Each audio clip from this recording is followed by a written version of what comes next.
AP మాజీ CM Jagan ఇంటి దగ్గర ఆంక్షలెత్తేశారు.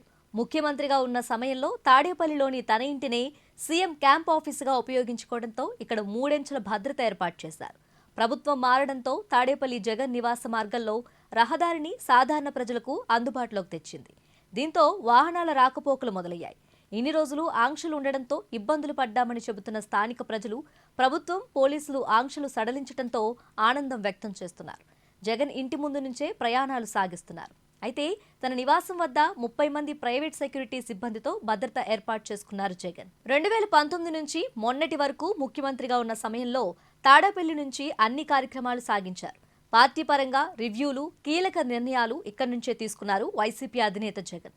ఎన్నికల వ్యూహాలు కూడా ఇదే ఇంటి నుంచి రచించారు. కానీ ఎన్నికల్లో ఘోరంగా ఓడటం, కనీసం ప్రతిపక్ష హోదా కూడా దక్కకపోవడంతో జగన్ ఇంటి దగ్గర భద్రతను భారీగా తగ్గించారు. సాధారణ సెక్యూరిటీని మాత్రమే ఉంచారు. ప్రభుత్వం భద్రతను తగ్గించటం, ఆంక్షలు సడలించడంతో ప్రైవేట్ సెక్యూరిటీని ఏర్పాటు చేసుకున్నారు మాజీ సీఎం జగన్.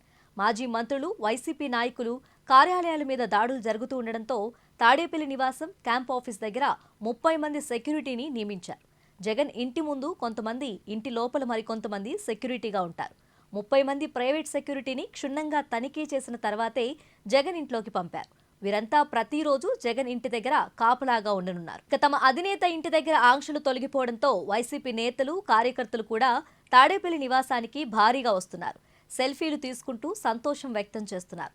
గతంలో కొందరు పార్టీ ముఖ్య నేతలు తప్ప ఎవ్వరికీ నేరుగా ఎంట్రీ ఉండేది కాదు.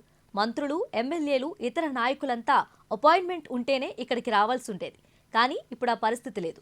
మరోవైపు మాజీ సీఎం ఇంటి దగ్గర భద్రతను తొలగించడం కరెక్ట్ కాదంటున్నారు వైసీపీ నాయకులు.